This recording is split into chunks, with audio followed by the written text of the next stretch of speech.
What would you describe as the atmosphere, the feeling here in Sables? Like, Sebos is like a home for the kids. They love attending classes. For me, it's not a workplace. Okay. Yes, it's a home. I love coming to Sebos. I just love my job. It's nice, like, to help out the vulnerable children and just to see that the kids have a good environment. And just seeing the kids changing and transforming, because the kids, they are condemned even from their own families. Like, that's where like a social worker comes in. My role here is more like a mother to the kids, because usually when they have problems they come to me, because they know they can talk to Madam Loveness, because they are more close to me, because I'm the one like who goes out like on the street. I find them on the street in the communities and brings them to Sebos.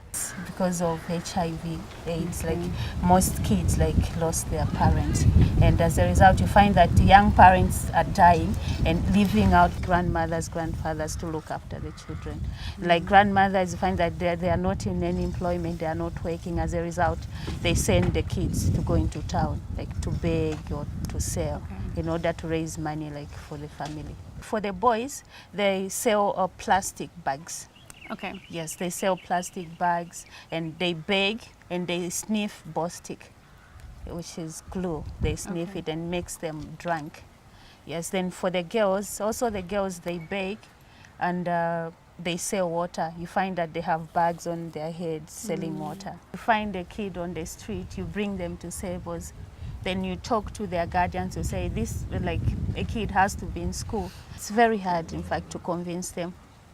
Especially like a grandmothers find like, but if you take this kid at school, like what am I going to be eating?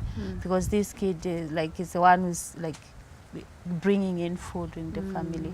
And like sometimes again you find that the kids miss school a lot.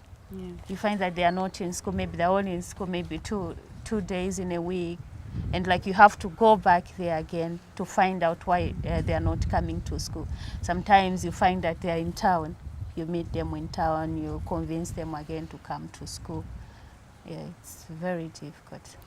Because we would often say, don't give handouts. But you think in this situation that it's good? Yeah, it's good. We would rather give them maybe money to start up a business. Yeah. Yes, but like we can't afford. Sebos is too small. Like we can't afford doing that. So like we can only afford like to give them food maybe for a month. But like we don't do that like every month. It's only once or two times in a year. Okay. Yes, because like even if we provide breakfast and lunch for them, like they still go back on the street, because it's only them who are eating, their families are starving. So they have to go back on the street, at least make some money for their families. Like in order to encourage them like to come to Sebos and to keep them here, we just maybe at the end of the month we give out presents, prizes, maybe clothes, maybe school bags or books, just to motivate them. Yeah, okay. Yes. Yeah. So in a way you're paying them to come to school. To come to school. Yeah. Yes. Boys, they're also vulnerable, but the girls, they're more vulnerable. They are forced into early marriages because their guardians, parents, they want to get money, what we call lobola, dowry. Yeah, they want to get money. They know that, oh, if we marry this girl, like we'll get something out of her. And usually you find that even the parents, they don't encourage the girls to go to school. This girl, like the mother didn't want her to come to Sebos because she was saying, oh, you just get pregnant like your elder sister. And said like she supported the brother to go to school. Okay. So they're also on the street like selling and like begging, doing other things.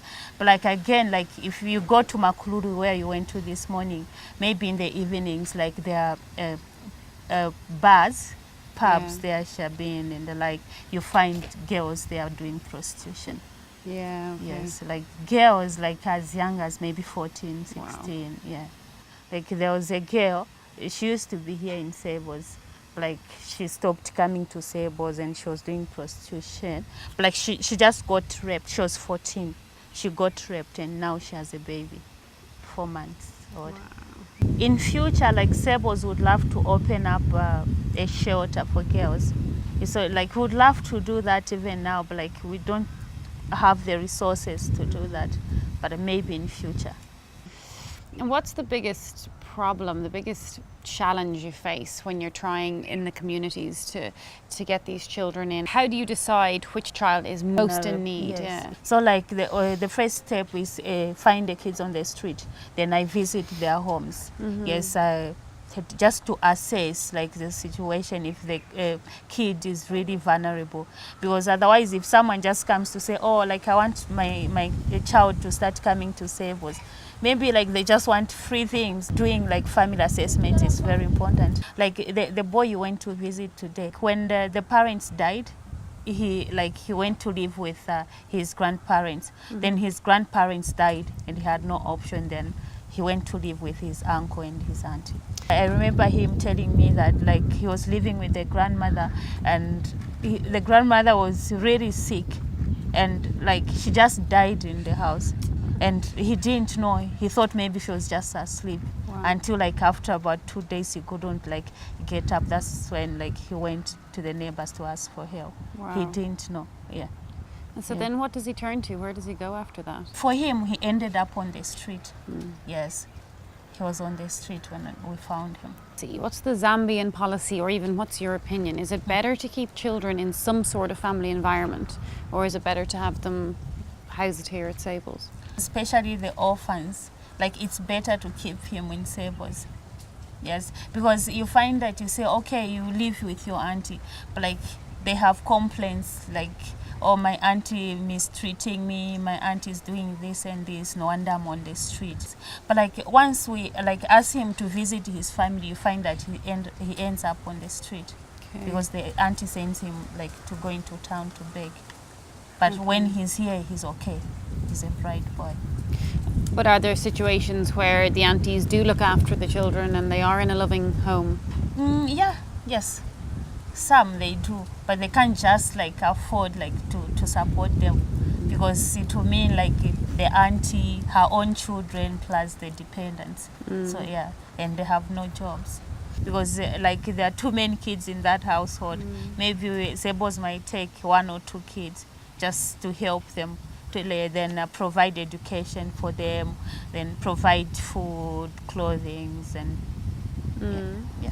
And do they return back down to see the family a lot? Yes, usually like most weekends, like maybe Saturdays or Sundays, even on holidays, on school holidays, they do go to visit. We want to keep that like family connection between the kid and their families, because Sables is not really their family. Sables is just there to help them.